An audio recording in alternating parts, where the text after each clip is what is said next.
안녕하세요. 한국제약 임재원입니다. 이번 시간에는 HBV, 헤퍼타이티스 B 바이러스와 B형 간염의 진단과 치료에 대해 알아보도록 하겠습니다. 먼저 진단에 대해서 알아보도록 하겠습니다.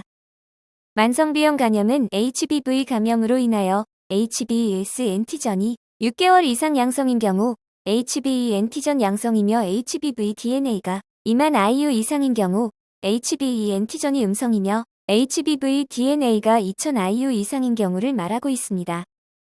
비증식 B형 간염 바이러스 보유, 인액티브 HBes 엔티전 캐리어 스테이트는 HBes 엔티전이 6개월 이상 양성, HBe 엔티전 음성, HBV DNA가 2000 이하이면서 ALT-AST가 지속적으로 정상인 경우입니다.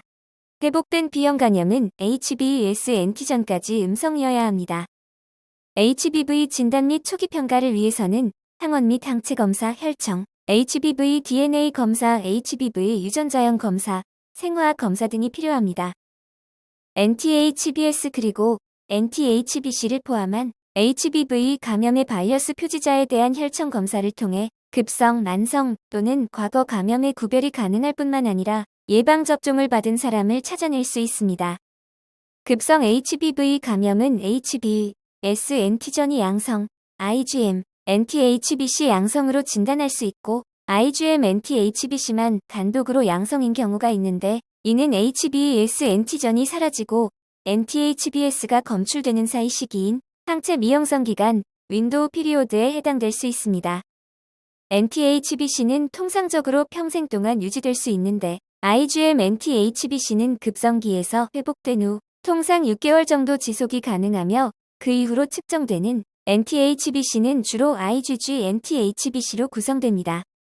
지속적으로 IgG NT-HBC만 양성인 경우는 과거의 감염에서 획득한 NT-HBs의 역가가 감소하여 음성으로 나타나는 경우나 잠복 B형 바이러스 감염, 오컬트 헤퍼타이티스 B일 수 있으며 HBV 감염으로부터 회복된 사람은 HBes 엔티전이 음성이고 NT-HBs와 NT-HBC가 양성인 소견을 보입니다.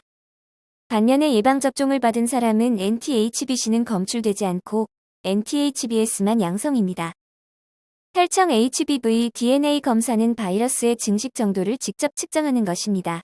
HBV를 정량화하는 것은 감염의 현 상태를 파악하여 만성 B형 간염 환자를 진단하고 치료 여부를 결정하며 연속적으로 모니터링하는 데 있어서 필수적이며 간경변증으로의 진행과 간세포암종 발생 위험을 예측하는 데 있어서도 중요합니다. 따라서 혈청 HBV DNA 검사는 만성 B형 간염으로 진단받은 환자 모두에게 측정되어야 합니다.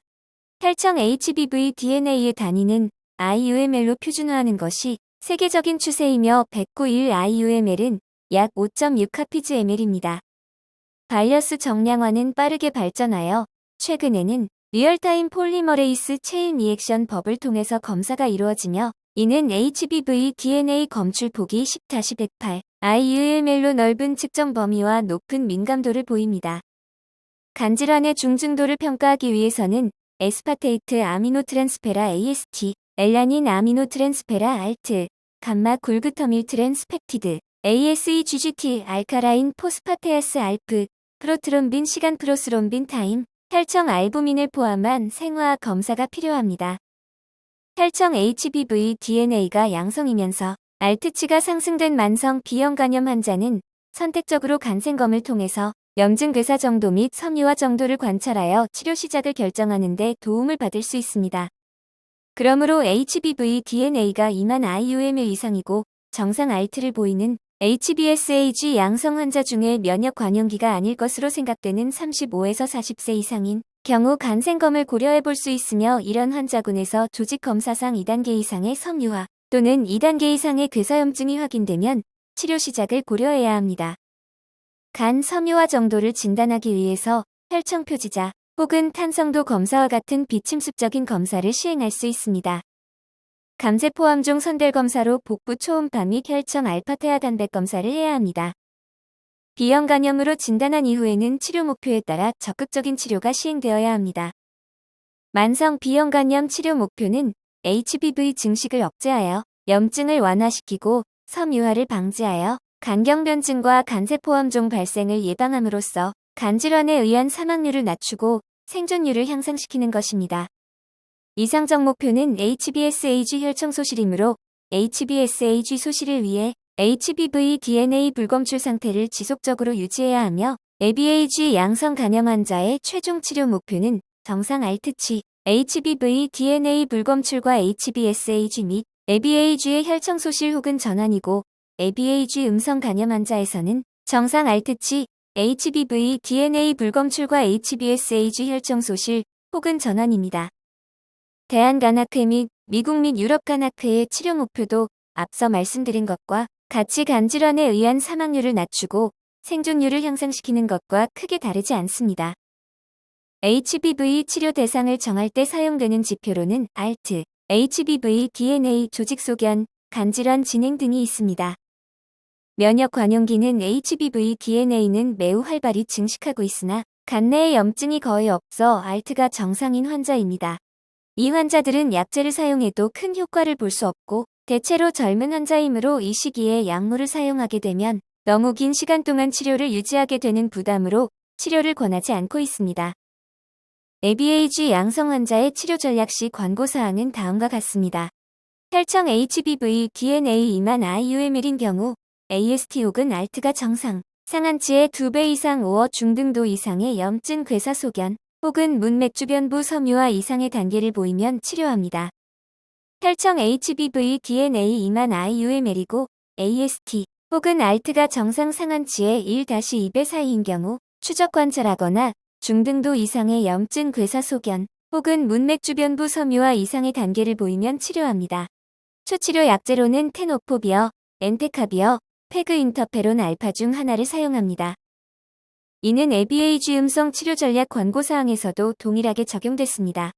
첫째, 혈청 HBV DNA 2000 IUML인 경우 AST 혹은 ALT가 정상 상한치의 2배 이상이거나 중등도 이상의 염증 괴사 소견 혹은 문맥 주변부 섬유화 이상의 단계를 보이면 치료합니다. 둘째, 혈청 HBV DNA 2000 IUML이고 AST 혹은 ALT가 정상 상한치의 2배 미만인 경우 추적 관찰하거나 중등도 이상의 염증 괴사 소견 혹은 문맥 주변부 섬유화 이상의 단계를 보이면 치료합니다. 셋째, 초치료 약제로는 테노포비어, 엔테카비어, 페그인터페론 알파 중 하나를 사용합니다. 간병변증 치료 전략에서는 테노포비르, 엔테카비르 중 하나로 규정했습니다. 특히 대상성 간병변증에서는 대상 환자군의 범위를 확대했으며 HBV DNA 2000 IU 미만인 환자에서도 PCR 검사 결과 양성이면 AST-ALT 관계없이 치료를 고려할 수 있습니다. 이때 치료 권고사항은 다음과 같습니다. 첫째, HBV DNA 2000 IUML인 경우 AST-ALT와 관계없이 치료합니다. 둘째, HBV DNA 2000 IUML이라도 PCR 검사 양성인 경우 AST-ALT와 관계없이 치료합니다. 셋째, 경구용 항바이러스제 테노포비어, 엔테카비어 중 하나의 사용을 권장합니다. 넷째, 간 기능이 좋은 경우에는 페그인터페론 알파 사용을 고려할 수 있습니다.